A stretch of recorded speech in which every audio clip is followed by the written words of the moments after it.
Halo, Assalamualaikum warahmatullahi wabarakatuh. Perkenalkan, saya Reza Audina. Saya dari Prodi Pendidikan Geografi. Di sini saya akan menjelaskan tentang paragraf.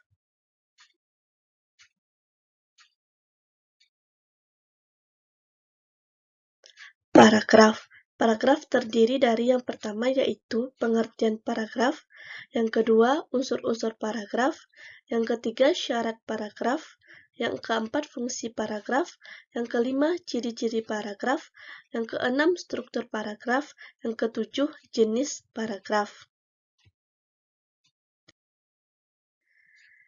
Kita masuk ke yang pertama yaitu pengertian paragraf. Paragraf merupakan kumpulan dari kalimat-kalimat yang berisi tentang ide, pokok atau gagasan utama. Paragraf yang baik akan membuat penulis dan pembaca mudah memahami sebuah karya tulis tersebut. Yang kedua, unsur-unsur paragraf. Yang pertama yaitu gagasan utama. Gagasan utama yaitu unsur paragraf yang berupa masalah atau gagasan utama. Yang kedua, kalimat utama. Kalimat utama adalah kalimat yang mengandung suatu gagasan secara tersirat. Yang ketiga, kalimat pendukung. Kalimat yang memperjelas gagasan utama. Yang keempat, transisi. Transisi dapat digunakan agar kalimat dan dalam paragraf menjadi lebih baik. Yang kelima, penegasan. Penegasan dalam paragraf berfungsi untuk menambah daya tarik paragraf.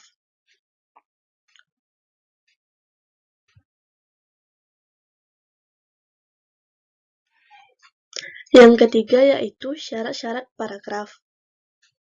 Syarat-syarat paragraf yaitu yang pertama, kesatuan.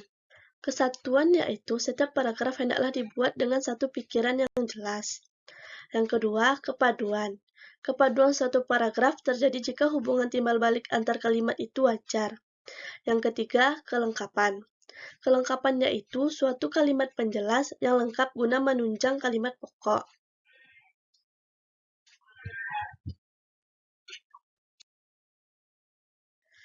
Yang keempat yaitu fungsi paragraf. Fungsi paragraf yaitu yang pertama, untuk mengekspresikan suatu gagasan dalam bentuk tulisan dengan memberikan pikiran dan perasaan. Yang kedua, untuk menandai peralihan gagasan baru bagi karangan yang terdiri dari beberapa paragraf. Yang ketiga, untuk memudahkan dalam pengembangan topik karangan. Yang keempat, untuk memudahkan dalam pengendalian variabel. Yang kelima, untuk memudahkan dalam pengorganisasian gagasan bagi penulis dan juga memberikan kemudahan bagi pembaca. Yang kelima yaitu ciri-ciri paragraf. Yang pertama, pada kalimat pertama atau paragraf utama harus agak masuk ke dalam dengan beberapa spasi. Yang kedua, paragraf biasanya digunakan sebagai pikiran utama dalam sebuah kalimat atau topik yang telah ditentukan oleh penulis. Yang ketiga, kalimat topik dan kalimat pengembang dalam paragraf memiliki fungsi yaitu dapat menjelaskan atau menerangkan pikiran utama dari penulis. Yang keempat, paragraf menggunakan kalimat penjelas yang dinyatakan dalam kalimat penjelas.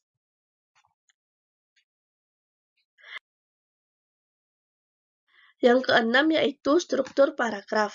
Yang pertama, paragraf terdiri dari transisi berupa kalimat, kalimat topik, kalimat pengembang, dan kalimat penegas. Yang kedua, paragraf terdiri atas kalimat topik dan kalimat pengembang. Yang ketiga, paragraf terdiri dari transisi berupa kata, kalimat topik, kalimat pengembang, dan kalimat penegas.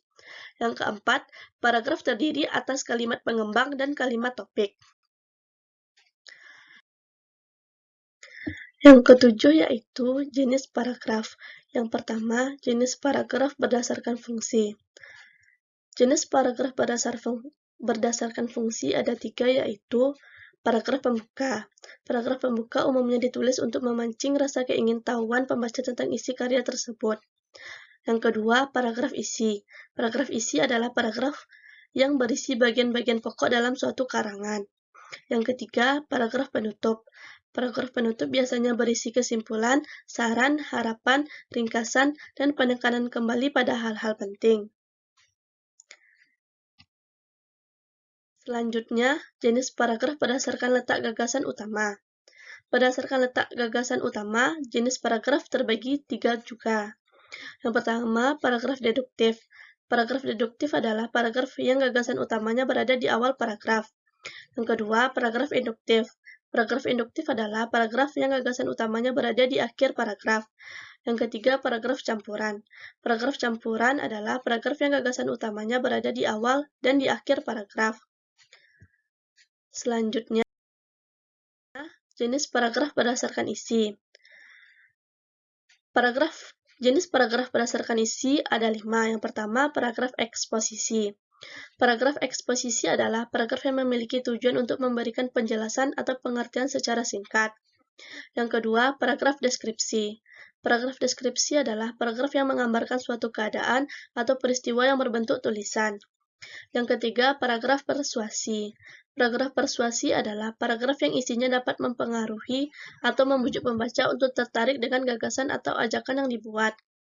Yang keempat, paragraf argumentasi. Paragraf argumentasi adalah paragraf yang isinya dapat meyakinkan pembaca. Yang kelima, paragraf narasi. Paragraf narasi adalah paragraf yang isinya memberikan suatu peristiwa atau sebuah masalah yang membuat pembaca menjadi terhibur atau terharu.